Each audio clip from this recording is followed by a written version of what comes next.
The claim office smelled like recycled air and broken dreams.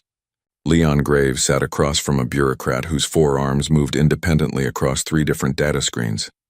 The shellback administrator didn't look up as he processed the discharge papers that ended 14 years of military service with nothing but a reference number and access to the bankruptcy claims database. You understand the settlement options? The bureaucrat's voice carried the flat tone of someone who'd had this conversation 10,000 times. Credit voucher, pension buyout, or property claim from available listings. Leon knew the first 2 options were jokes. The voucher would cover maybe 3 months of rent on any civilized station.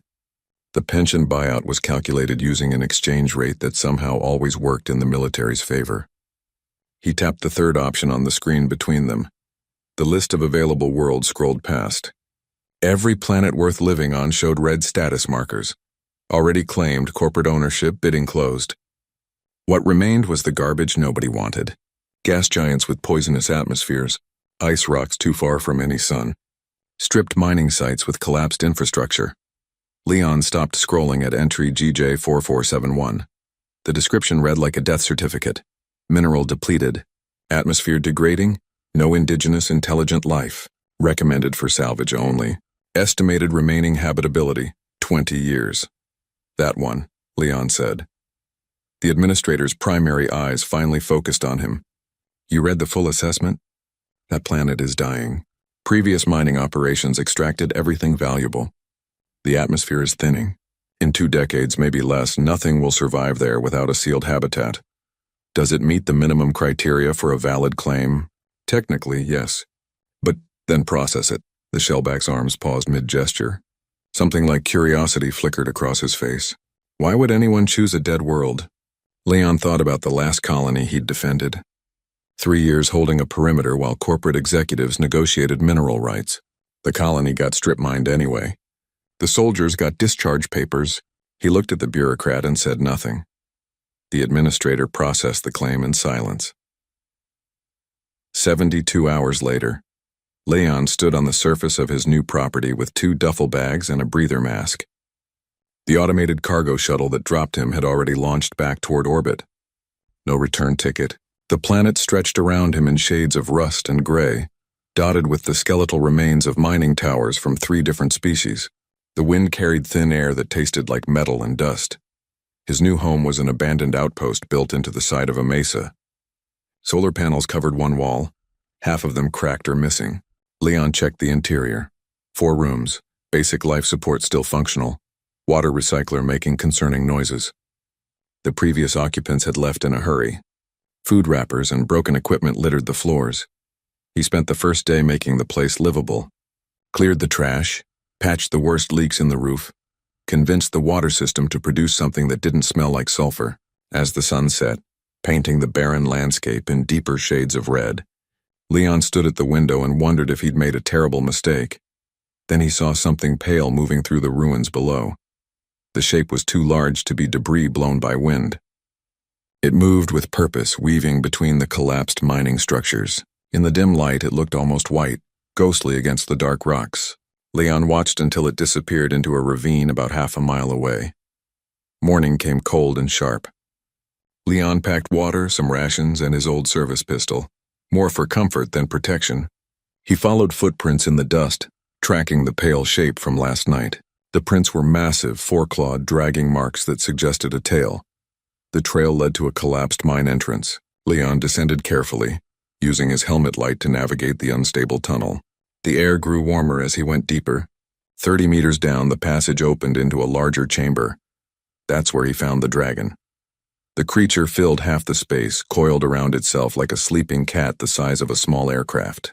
Its scales were pure white, translucent in places, showing networks of veins beneath.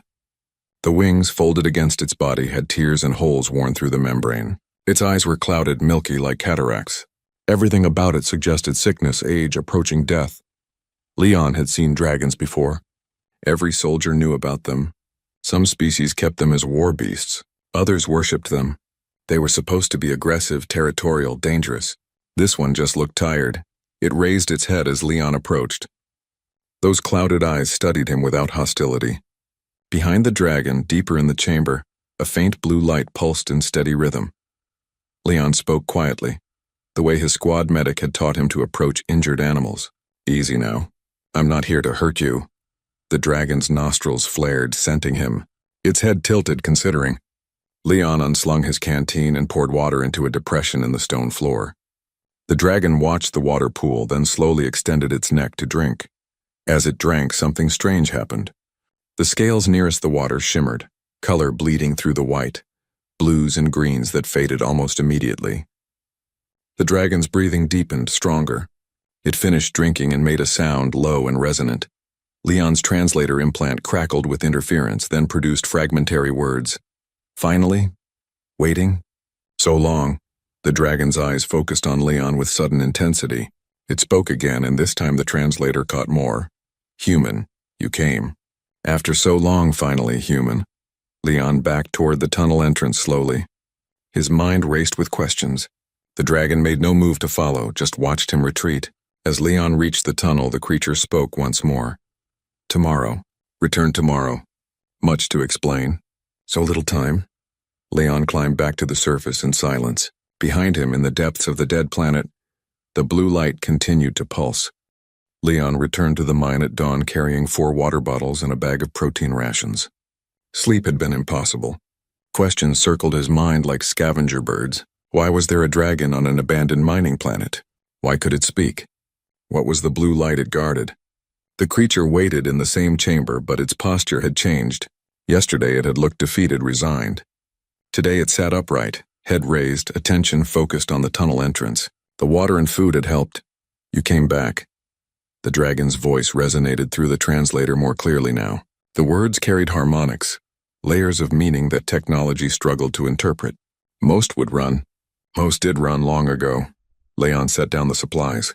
You said you were waiting. Waiting for what? For humans. The dragon shifted, scales scraping against stone. For the ones who might understand. The ones who might care. Over the following hours, the dragon spoke and Leon listened. The creature's name translated roughly as Pale Watcher, though it said Leon could simply call it Watcher. The dragon had been alone on this planet for over 200 years. Watcher explained that his species had not evolved here. They'd been created, engineered by the Galactic Collective during the planet's mining boom. The corporations needed workers who could navigate deep tunnels, who could sense mineral deposits through biological electroreception, who could survive in toxic environments. So they built dragons. We were tools, Watcher said, a growl beneath the words. Living tools grown in vats, programmed with basic instincts. Dig, search, report, obey. They made 40 of us for this world alone. The mining lasted 60 years. The planet was stripped methodically, efficiently.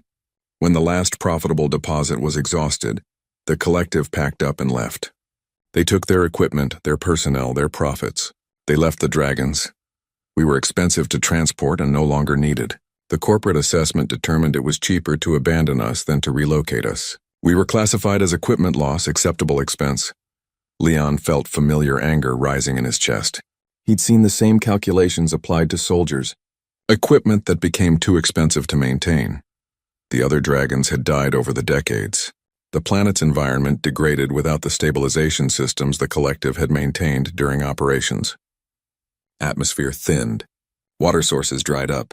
Food chains collapsed. One by one, Watcher's kin succumbed. I survived because of what lies deeper in this mine, Watcher said, gesturing toward the blue glow. I survived because I had a purpose the others didn't understand. But it's killing me slowly. 2 centuries of survival is also 2 centuries of dying. Leon looked at the dragon's white scales, the clouded eyes, the torn wings. What is it? That blue light? Watcher's hesitation was palpable. You're not ready to understand? Not yet, but you will be. You must be. Instead of pressing, Leon asked about the dragon's daily needs. What did it eat? How much water? Could it move easily or was it injured? Watcher seemed surprised by the practical questions. Why do you care? The dragon asked. Because you're here, Leon said simply. Because we're both stuck on this rock. Because the collective screwed us both and left us with nothing. Something changed in Watcher's clouded eyes. You were a soldier? Yeah. Discarded when your usefulness ended? Yeah. Do you hate them? The ones who used you? Leon considered the question. I'm tired of hating. It doesn't change anything. But I won't forget. Over the following weeks, Leon established a routine. Mornings he spent repairing the outpost's systems, making his small corner of the planet more habitable. Afternoons belonged to Watcher. He brought water, food, eventually medical supplies purchased through the last of his military benefits. The dragon's condition improved gradually. Scales gained slight luster, eyes cleared at the edges. Movement came easier. Leon noticed that when Watcher was healthier, the blue light deeper in the mind pulsed stronger, more regularly. They talked during these visits. Watcher taught Leon to understand the harmonic layers in dragon speech. Leon shared stories about his military service, the worlds he'd seen, the people he'd lost. They were two castaways building a strange friendship on a dying world. Leon also worked on the planet itself. He purchased a basic atmosphere processor with borrowed money, installed it on the mesa near his outpost.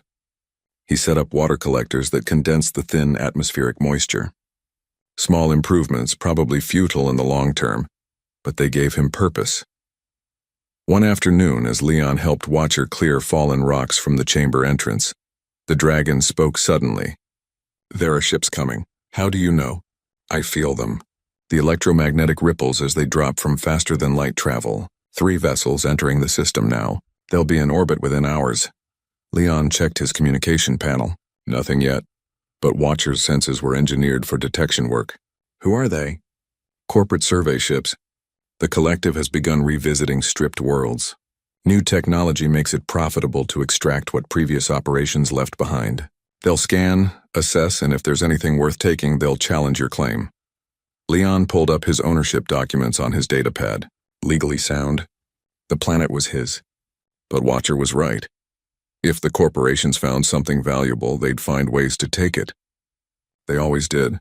"The blue light," Leon said. "That's what you're worried about." "They'll find it?" Watcher's silence was confirmation. "Then tell me what it is. Let me decide how to protect it." "If I show you," Watcher said quietly, "your life will change forever. You'll be bound to this world in ways you cannot imagine. There will be no leaving, no returning to any kind of normal existence." Leon looked around the chamber. He thought about his outpost on the surface, the rust-colored sky, the empty years stretching ahead. What normal existence? This is it.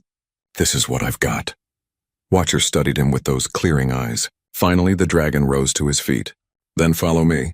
It's time you understood what you've really claimed." The dragon moved deeper into the mine, toward the blue light that pulsed like a heartbeat. Leon followed into the depths of the dying world. 3 corporate ships hung in orbit like vultures circling a carcass. Leon stood at his outpost's communication terminal, listening to the automated message that had been repeating for the past hour. Red Harvest Extraction Consortium was conducting routine resource assessment of abandoned worlds. All claimants were required to provide access for survey operations. Refusal would result in claim review and possible revocation. His hands clenched around the terminal edge. The message was polite, professional, and carried the implicit threat of overwhelming force. "They'll scan deep within the day." Watcher's voice echoed from the mine entrance below. The dragon had climbed to the surface for the first time in weeks, strong enough now to navigate the tunnels. If their equipment is modern, they'll detect the energy signature. Leon turned from the terminal. "Then there's no time. Show me." They descended together through passages that grew warmer and brighter with each level. The blue light filled entire caverns now, pulsing in steady rhythm. Leon's skin tingled with static electricity. The air itself felt alive. At the bottom of the deepest shaft, the tunnel opened into a chamber so vast that Leon's helmet light couldn't find the far walls. The blue light emanated from the center, a crystalline structure the size of a building, geometric patterns flowing across its surface like living equations. Energy arced between nodules, creating a web of light that hurt to look at directly. "What is it?" Leon breathed. "A planetary core stabilizer," Watcher said, "built by the species that lived here before the collective. Before mining. Before the dragons. This world was dying even then, millions of years ago. Its magnetic field was collapsing, atmosphere bleeding into space. The original inhabitants built this to save their home." Leon walked closer, drawn by the light. The crystal responded to his approach, patterns shifting, new pathways opening in its energy web. "It's still working. After millions of years. The technology is far beyond what the collective possesses." The builders understood planetary mechanics at a fundamental level. This device regulates magnetic fields, atmospheric retention, even tectonic activity. It's why this world still has breathable air at all, despite centuries of strip mining. It's been keeping the planet alive, and you've been helping it. Leon understood now. That's why you're white, why you looked so sick. You've been feeding it energy. Watcher moved beside him, scales reflecting the blue light. Dragons were not created as miners. That was the collective's lie to justify our existence. We were engineered to be caretakers for this device. Our bioelectric systems are compatible with its power requirements. When the collective discovered the stabilizer during mining operations, they couldn't interface with it directly, so they created us to maintain it, to keep the planet stable enough for their operations. But they left you here. They knew what this was and abandoned it anyway. They couldn't control it, couldn't weaponize it, couldn't transport it, so they classified it as irrelevant and moved on. But I couldn't leave. Someone had to maintain it. If it fails, the planet dies within months. Complete atmospheric collapse, magnetic field death, surface sterilization. Leon placed his hand on the crystal surface. Warmth flowed through his palm, up his arm, spreading through his nervous system like electrical current. Images flooded his mind, the planet as it once was, green oceans and purple forests. The builders, insectoid beings with crystalline exoskeletons working in perfect harmony. The slow death of their star, their choice to preserve rather than abandon. He saw how the device worked. It wasn't just a machine, but a living system, requiring conscious guidance, willing partnership. The builders had operated it themselves once. When they left, they'd designed it to accept other compatible species, Watcher's kind, and humans, Leon whispered. It can bond with humans. Dragons were engineered from human DNA samples mixed with local genetic material. That's why the compatibility exists. But humans process the energy differently. You wouldn't drain yourselves the way I have. You could maintain it indefinitely without sacrifice. A massive tremor shook the chamber. Dust and small rocks rained from the ceiling. Leon's comm crackled with automated warnings. Seismic activity detected, structural instability alerts. They've started drilling, Watcher said. Surface penetration bore sites, multiple locations. They're trying to reach this chamber directly. Leon felt it through his connection to the crystal. The violation, the intrusion. Like needles pressing into exposed nerves, the planet itself recoiled from the assault. What happens if they breach this chamber? Best case, they try to exploit the stabilizer and accidentally destroy it. Worst case, they succeed in studying it, reverse engineer the technology and use it to strip other protected worlds. Either way, millions of years of preservation end because it's profitable. Another tremor, stronger this time. Warning indicators flashed across Leon's helmet display. The drilling operations were deep already, moving fast with equipment designed to cut through planetary crust. Leon stood before the crystalline structure, its blue light washing over him. The warmth in his palm had spread to his entire body now. The device was waiting, offering, asking a question without words. If I bond with it, Leon said slowly, I can control it, make the planet defend itself? Yes, but Leon, understand what that means. Your nervous system will rewire to channel geological forces. Your consciousness will expand to planetary scale. You'll feel every drill bit, every extraction, every wound. You'll become part of this world permanently. There's no going back. Above them, the drilling grew louder. Corporate determination measured in tons of force and industrial diamond bits. Leon thought about all the worlds he'd fought on. All the battles to protect places that got destroyed anyway for profit. He thought about Watcher, alone for 2 centuries, slowly dying to save something beautiful. How do I do it? Place both hands on the central node. Accept what it offers. The transformation takes minutes, but the adjustment takes longer. You'll be vulnerable during the process. Do it. Leon positioned himself before the largest crystal face. Watcher, when I'm connected, guide me. Show me what to do. The dragon's eyes cleared completely for the first time, color bleeding into the scales around his face. You're sure? I spent 14 years protecting places I didn't own for people who didn't care. Maybe it's time I protected something that actually matters. Leon pressed both palms to the crystal. The connection slammed through him like lightning. Pain and knowledge flooded simultaneously. His nervous system traced new pathways, neurons firing in patterns that shouldn't exist in human biology. He felt the planet's magnetic field, thousands of kilometers of force lines and flux. He sensed the thin atmosphere, every molecule of oxygen and nitrogen, the tectonic plates grinding in their slow dance, the water tables, the mineral veins, the cooling mantle, and he felt the drilling, 6 sites boring down like parasites. The violation was physical, personal, unbearable. Leon screamed, and the planet screamed with him. The chamber shook. On the surface, seismic sensors registered a magnitude that shouldn't be possible from natural causes. The drilling rig stopped, operators scrambling for safety as the ground bucked beneath them. Watcher's voice cut through the chaos, harmonics guiding Leon's consciousness. Focus, the power is yours now, directed. Show them this world is not defenseless. Leon reached through his new awareness, found the stress points beneath the drilling sites, and pushed. The ground opened. Equipment tumbled into sudden sinkholes. Operators evacuated to their ships, abandoning surface operations in the face of impossible seismic activity. 3 ships in orbit received emergency evacuation signals. The ground teams retreated, calling for immediate extraction. Within an hour, the drilling had stopped, but Leon knew this was only the beginning. Red Harvest wouldn't give up this easily.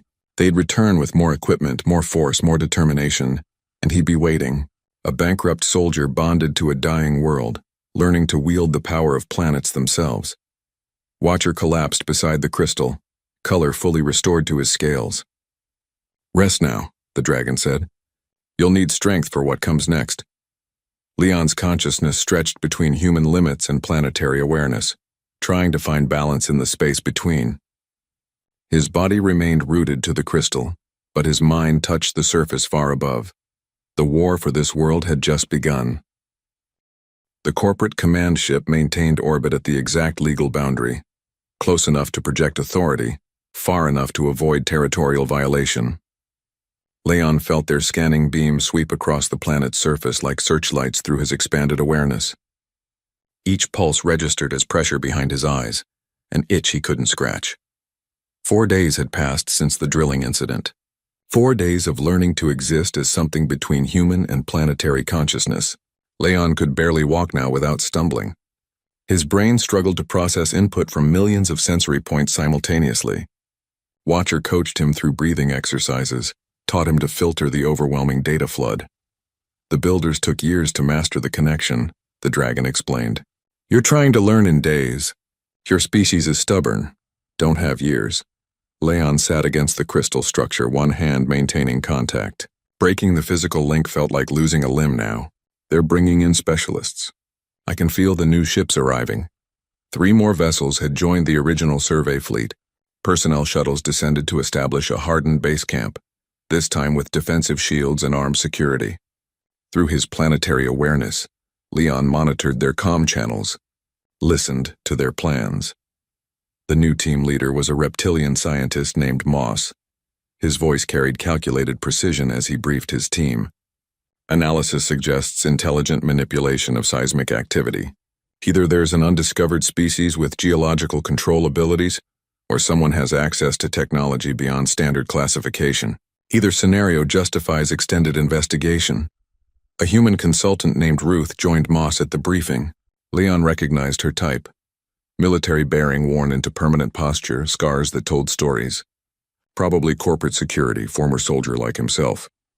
If someone's defending this rock, Ruth said, they'll escalate when we push harder. We should expect resistance. Then we'll push carefully. Moss gestured at 3-dimensional terrain maps. Deep core scanning indicates a massive energy signature, 30 kilometers below the primary claim site. We need samples from that source. Deploy automated mining drones, seismic dampeners, and keep personnel exposure minimal. Leon relayed this information to Watcher. The dragon's scales, now brilliant blue-green, rippled with concern. They're adapting. The drones won't be affected by fear or injury. Harder to discourage. Can I stop machines the same way I stopped crews? Yes, but it requires more precision. You'll need to target specific equipment, rather than creating general hazards. It will drain you faster. Over the next 2 days, Leon learned to fight on a geological scale. When automated drones descended into exploratory shafts, he triggered localized cave-ins, precise enough to destroy machines without killing operators monitoring from the surface. When seismic dampeners were deployed, he routed underground water to flood the equipment. When they adapted with waterproofing, he adjusted mineral content in the water to corrode specific components. Each action exhausted him. Watcher brought food that Leon barely tasted, water that never seemed enough. His human body struggled to process the energy requirements of planetary manipulation. But something else was happening too. The planet itself was responding to his care. In areas where Leon concentrated his attention, the environment improved. Desert regions near his outpost received more moisture from redirected aquifers. Native plant species dormant for decades began sprouting in enriched soil. The atmosphere thickened incrementally, measurable improvements in oxygen content. Watcher noticed these changes. The stabilizer is working through you more effectively than it ever did through me. Your human adaptability, your problem-solving nature, it complements the technology perfectly. Or maybe I'm just too stubborn to let a planet die. Leon managed a weak smile. On the 6th day, Moss's team breached a deep access tunnel that Leon had missed in his exhaustion. Their drones penetrated close enough to the crystal chamber to capture detailed scans. In the corporate command ship above, analysts examined the data with growing excitement. Confirmed, Moss reported to his superiors. Artificial structure.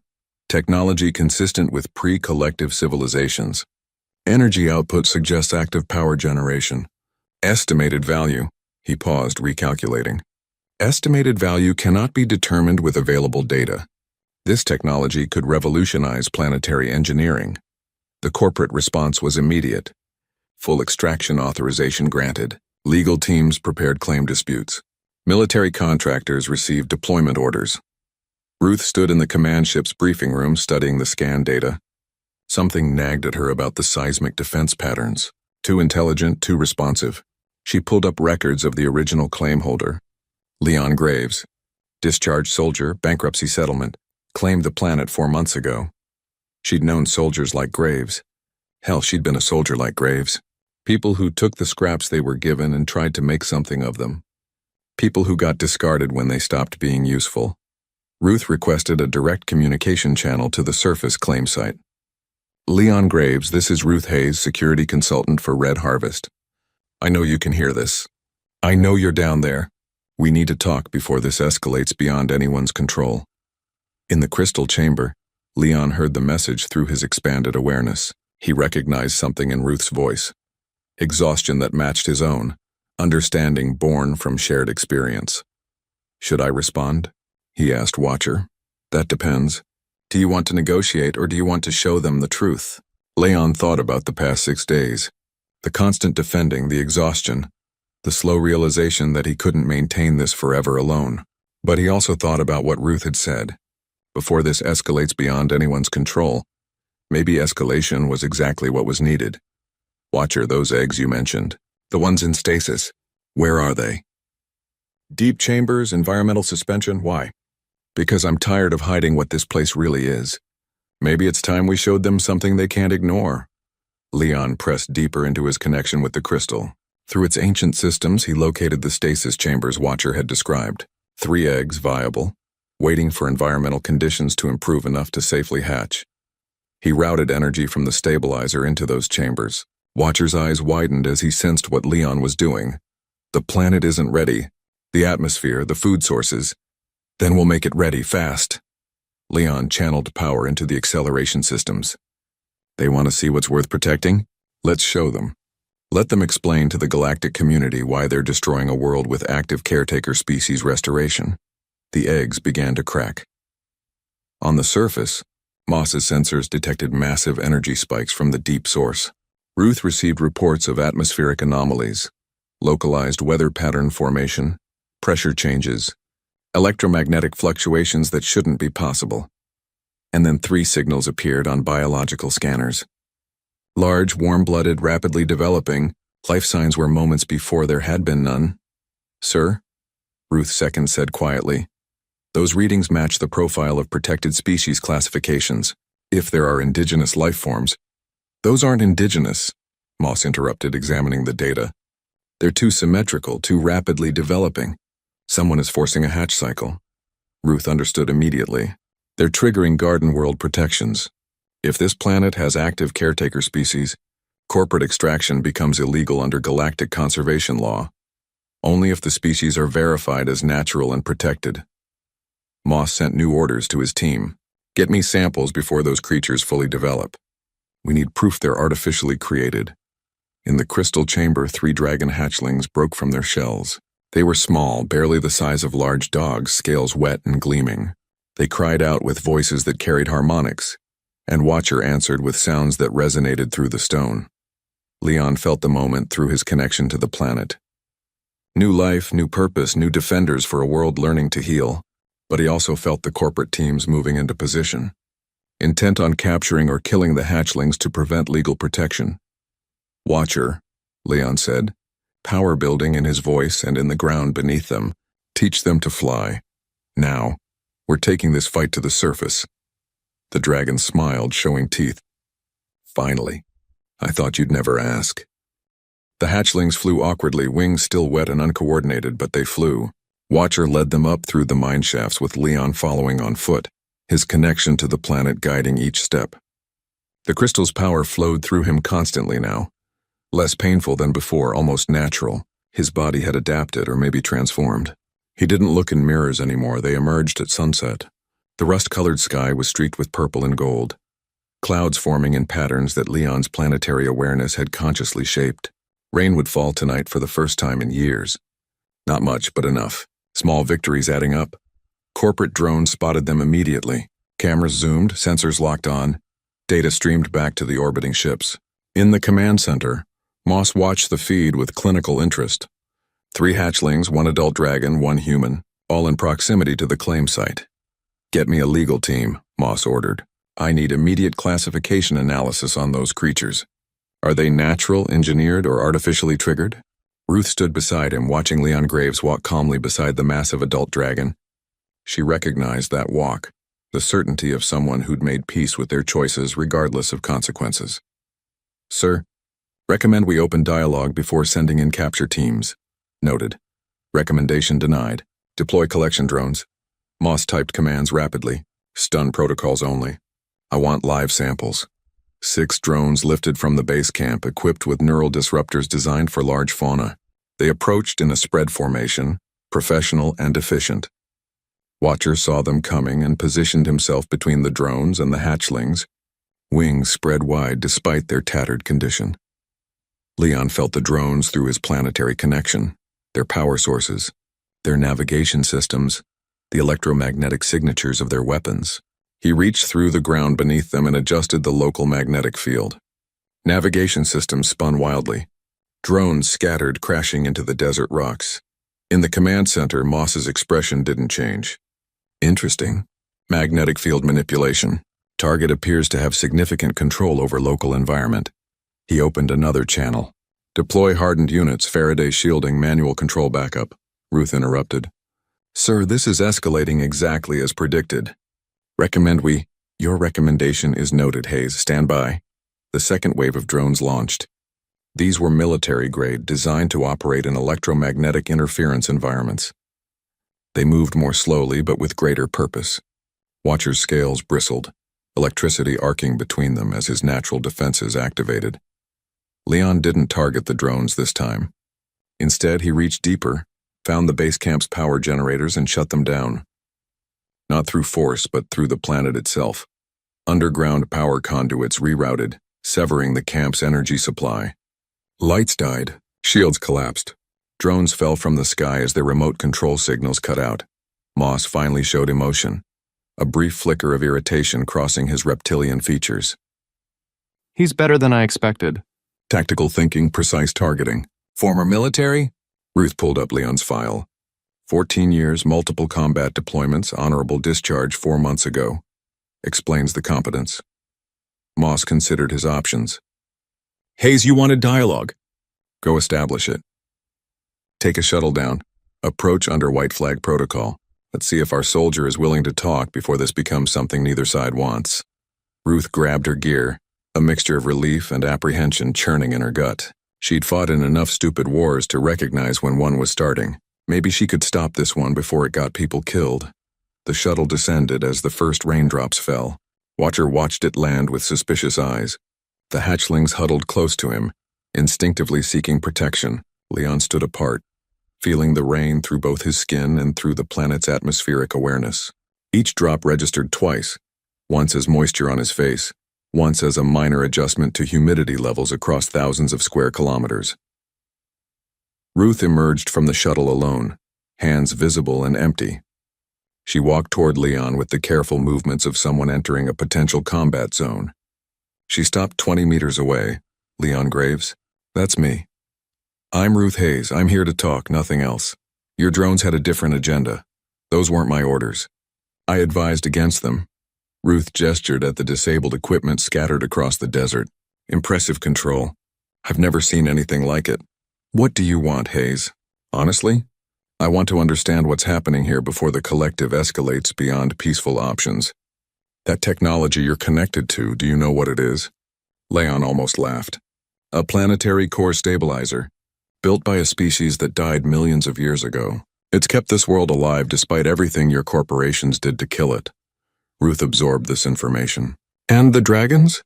"Caretakers, engineered by the collective to maintain the stabilizer, then abandoned when mining operations ended. Watcher here has been alone for 200 years, keeping this planet breathing. The hatchlings are the first new generation, the beginning of restoration." "Garden World Protocol," Ruth said quietly. "You're trying to trigger conservation protections." "I'm trying to save something that matters. But yeah, if legal protection helps, I'll take it." Ruth looked at Watcher, at the hatchlings, at the dying world showing signs of recovery. She thought about her own service. Battles fought for profit margins, soldiers discarded when convenient. She made a decision that would probably end her corporate career. "I can help you. There's a judge, independent arbiter named Stone. He's old, inflexible, and incorruptible. If anyone can grant legitimate Garden World status, it's him. But you need to keep this situation from exploding before he arrives. Can you do that?" "Depends on whether Moss keeps sending drones at us. I'll handle Moss, you handle the planet." "Deal?" Leon studied her. Military instincts recognized sincerity when he saw it. "Deal. But Hayes, if they come at those hatchlings again, I'm done playing defensive." "Understood." Ruth returned to the shuttle. As it lifted off, the rain intensified. Leon felt each drop as blessing and burden both. The planet was healing under his care, but it was also binding him tighter, making him less human and more something else. Watcher moved beside him. "You trust her?" "She's a soldier who remembers what it's like to be discarded." "Yeah, I trust her. For now." The hatchlings chirped, exploring the wet ground with curious claws. They were beautiful. Scales already showing colors that reflected the planet's recovering environment. Blues of water, greens of returning plant life, golds of hope. Above them, in the command ship, Ruth argued with Moss about giving Stone's arrival time to work. Below the surface, in the crystal chamber, the stabilizer pulsed with increasing strength, fed by Leon's connection. And across the desert, small shoots of vegetation pushed through the sand, responding to the first rain in years. The planet was learning to live again. Whether the collective would allow it remained to be seen. 3 days passed. The standoff held. Corporate teams maintained their positions but launched no new attacks. Ruth's influence with the command structure, combined with the threat of legal complications, bought time. Judge Stone arrived on the 4th day, his ship broadcasting independent arbiter credentials that even the collective couldn't ignore. He was old even by shellback standards, his shell weathered and scarred. He'd spent over a century adjudicating resource disputes across the galaxy. Stone insisted on seeing the stabilizer himself. Leon guided him down through the mines while Watcher flew overhead with the hatchlings, demonstrating their vitality. In the crystal chamber, surrounded by blue light, Stone examined Leon's connection to the ancient technology. "How long have you been bonded?" the judge asked. 10 days. "And you understand this is permanent?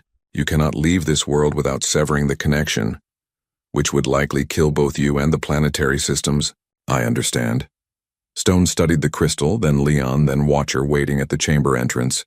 "The collective will argue this entire situation is artificial. Engineered species forced hatching, manipulated human claimant. They'll say nothing here is natural, therefore nothing deserves protection." "The stabilizer is natural," Leon said. "Millions of years old, built by the original inhabitants. That's older than most protected sites in the galaxy." "True." Stone pulled up legal databases on his portable terminal. "And precedent exists for protecting caretaker relationships regardless of species origin. If the caretakers are acting in the planet's interest, maintaining ecological balance, enabling recovery. He paused, scrolling through centuries of case law. Yes, this qualifies. Relief flooded through Leon. Through his planetary connection, he felt the stabilizer respond to his emotion with a pulse of brighter light. Stone continued typing. However, the collective will appeal. This decision will be challenged repeatedly. You need to demonstrate ongoing planetary recovery, successful caretaker presence, and legitimate ecological restoration. Can you maintain that while dealing with legal and potentially physical resistance? Leon looked at Watcher. The dragon nodded slowly. We can. We're not alone anymore. Stone filed his judgment through official channels. Garden World status granted. Protected caretaker species confirmed. Commercial extraction prohibited under conservation law. The decision would ripple through the galactic legal system, creating headlines and corporate fury in equal measure. But for now, on a dying world learning to heal, a bankrupt soldier and his dragon companion had bought something precious: time. 5 years transformed everything. Leon stood at the edge of his outpost, watching dawn break over a landscape that barely resembled the barren wasteland he'd claimed. Green valleys spread between red rock formations. Water flowed in streams that hadn't existed before. The sky had shifted from rust to pale blue, clouds moving in patterns his connection to the stabilizer still consciously guided. He looked different too. His hair had gone white at the temples, not from age but from constant energy flow through his nervous system. His eyes carried a distant quality sometimes, attention split between immediate surroundings and planetary awareness. Thin scars traced his arms where the first violent neural connections had burned through his skin before his body adapted. He'd stopped being entirely human somewhere around year 2, but he'd gained something more valuable than humanity: purpose. Watcher landed beside him, wings fully healed now, scales brilliant with color. The 3 hatchlings, no longer small, followed their elder. They'd grown to half Watcher's size, playful but increasingly competent in their caretaker duties. One monitored water table levels, another regulated atmospheric currents. The third was learning to sense mineral distribution for future ecological needs. Morning patrol complete.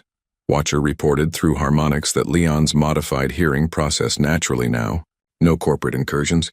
The exclusion zone holds Ahiles for now. Leon watched a ship descend toward the settlement, but we both know they're still waiting for an opportunity. The ship carried new arrivals, more discharged veterans who'd heard about Leon's situation through underground military networks. Over the 5 years, 43 former soldiers had joined the settlement. They brought skills: environmental engineering, biology, geology, construction. People who wanted to build something instead of destroying for corporate profit. Ruth Hayes had been among the first to stay. She'd quit Red Harvest the day after Stone's judgment, citing ethical disagreements. She now coordinated the settlement's expansion, managing the influx of volunteers and supplies. She met Leon at the landing pad. 3 more today. 2 engineers and a biologist. The engineer team leader served with you, apparently. Someone named Davis? Leon remembered Davis, a good soldier, steady hands, dark humor that got the squad through bad deployments. Tell him I'll catch up after I check the southern valleys. We're introducing new plant species there this afternoon. Already growing, boss. Ruth's use of the informal title was half teasing, half serious. They'd never established formal hierarchy in the settlement, but Leon's connection to the planet made him the natural decision point for major choices. The afternoon's work involved planting seed pods modified to thrive in the recovering environment. Leon worked alongside volunteers, hands in soil, feeling each seed through his planetary awareness as it took root. His consciousness touched each one individually, encouraging growth through channels that combined biology and technology in ways he couldn't fully explain. A young volunteer named Perry asked the question they all wondered eventually. Does it hurt, being connected like that? Leon considered. Sometimes, when the planet is damaged, I feel it. When those corporate prospectors tried mining the northern region last year, it felt like teeth biting into my nerves. But when things grow, when the environment heals, that feels... He struggled for words. Like breathing after holding your breath for too long. That evening, the settlement gathered in the common hall, a structure built from local materials that somehow seemed to grow from the landscape organically. Leon had unconsciously shaped the rock foundations during construction, molding stone like clay through his stabilizer connection. Davis found him there, and they shared the easy silence of old comrades. Eventually, Davis spoke. "I heard what happened here. Figured you were crazy at first. Then I saw the satellite images, the ecological reports, the garden world classification." He paused. "You really can't leave, can you?" "No, but I don't want to. This is home now." "Even though you're not quite human anymore?" Leon smiled. "Maybe I'm more human than I was before. Just pointing it in a better direction." The settlement's expansion continued steadily. Volunteers established a small spaceport capable of handling larger vessels. They built research facilities to study the stabilizer's technology, always respectfully, never invasively. Leon made sure of that through his direct oversight. The dragons became integrated into daily operations. Watchers' hatchlings bonded with specific volunteers, forming partnerships similar to Leon's connection but less intense, more collaborative. Together, human dragon teams coordinated planetary restoration with increasing sophistication. Word spread beyond military networks. Scientists requested permission to study the unique ecosystem. Artists came to document the transformation. A few corporate representatives arrived with legitimate proposals for sustainable development that Leon carefully vetted. Red Harvest never stopped challenging the garden world status. Legal appeals continued, each one rejected but each one costing resources to defend. Moss, still bitter about losing the initial claim, published papers arguing that artificial restoration shouldn't qualify for conservation protection. But Stone's judgment held. The old judge visited annually, documenting progress, verifying that caretaker protocols were being maintained. On his 5th visit, he found Leon at the Crystal Chamber, teaching new volunteers about the stabilizer systems. "Remarkable," Stone said, "watching human and dragon work in perfect coordination with ancient technology. In all my years adjudicating, I've never seen anything quite like this. Humans learning to be caretakers rather than consumers." "We're still learning," Leon admitted. "Every day reveals something new about what's possible. The collective will keep probing for weaknesses. They always do." "Are you prepared for the long campaign?" Leon's awareness spread across the planet. Forests growing, water cycling, atmosphere stabilizing. He felt the volunteers working in distant valleys, the dragons monitoring geological systems, the delicate balance they'd achieved together. "We've been fighting the long campaign since the first day. The difference is now we're fighting for something instead of against something. That makes it sustainable." Stone nodded slowly. "Then perhaps there's hope yet. Other dead worlds exist, other abandoned places. If this succeeds, truly succeeds, it could become a model." After Stone departed, Ruth found Leon watching the sunset from the mesa edge. The sky painted itself in colors that still amazed him, purples and golds that the atmosphere hadn't been able to produce 5 years ago. "Thinking deep thoughts?" she asked, thinking about what Stone said. Other worlds like this one, other abandoned places. "You can't save them all, Leon, you're bonded here. But we can teach others. Volunteers who learn here could apply those techniques elsewhere. The dragon hatchlings will eventually be old enough to mentor their own kind on other worlds. Maybe this doesn't have to be the only success story." Ruth smiled. From bankrupt soldier to galactic restoration advocate. Hell of a career change. Better than the alternative. They stood together in comfortable silence. Below them, the settlement lights flickered on as evening arrived. People moved through streets that hadn't existed 5 years ago, living lives built on hope and careful stewardship. Dragons flew overhead, wings silhouetted against the purple sky. A new ship approached from orbit, another group of volunteers, another set of skills joining the collective effort. The settlement had become something Leon never imagined when he'd signed those claim papers in desperation. It had become proof that humanity could be more than it was. Watcher landed beside them, scales glowing softly in the twilight. "The northern sensors detect atmospheric pressure changes. Natural storm forming. Should reach the settlement by midnight." "Let it come," Leon said. He felt the storm through his planetary connection. Understood its patterns, knew it would bring needed rain to recently planted regions. "We're ready." "We're always ready now," Ruth added. That's what 5 years of building instead of destroying teaches you. As full darkness fell, Leon returned to his quarters, a modest space built into the mesa, windows facing both the valley and the mine entrance below. His connection to the crystal chamber remained constant, a background hum of planetary awareness he'd learned to live with. He thought about the journey that brought him here. The wars fought for nothing. The discharge papers, the desperation that led to claiming a worthless world. The moment he'd met a dying dragon guarding an impossible secret. Every choice had led to this moment. Standing on a healing world surrounded by people who'd chosen purpose over profit. Watching storms roll across a sky that had learned to rain again. His old military commanders would say he'd wasted his potential, thrown away his humanity for a dead rock in space. They would be wrong. Leon had found what every soldier searched for but few achieved. A battle worth fighting not because someone ordered it, but because it mattered. Because preservation deserved the same passion as destruction. Because some things, once claimed, became worth more than their listed value. The storm arrived at midnight exactly as predicted. Rain drummed against his window. Through his connection, Leon felt each drop. Billions of tiny impacts that fed the recovering world. He fell asleep to the rhythm. Consciousness stretched between human dreams and planetary awareness. In the crystal chamber far below, the stabilizer pulsed steadily. Ancient technology and human determination working in partnership. Dragons roosted in the warm caverns, watching over the power source that had saved them and their world. And across the settlement, volunteers slept peacefully, knowing that tomorrow they'd wake to continue work that actually mattered. The bankrupt soldier had claimed a dying world with nothing but paperwork and desperation. But the world had claimed him back, transformed him, given him purpose beyond anything military service had offered. Together, they'd built something unprecedented. Proof that humans could be caretakers instead of conquerors.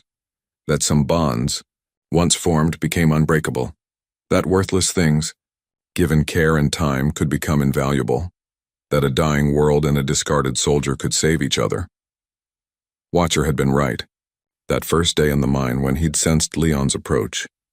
Humans were always meant to be caretakers. They'd simply forgotten for a while. But on this world, on this one small rock orbiting an ordinary star, they were learning to remember. And that was worth everything Leon had sacrificed to protect it.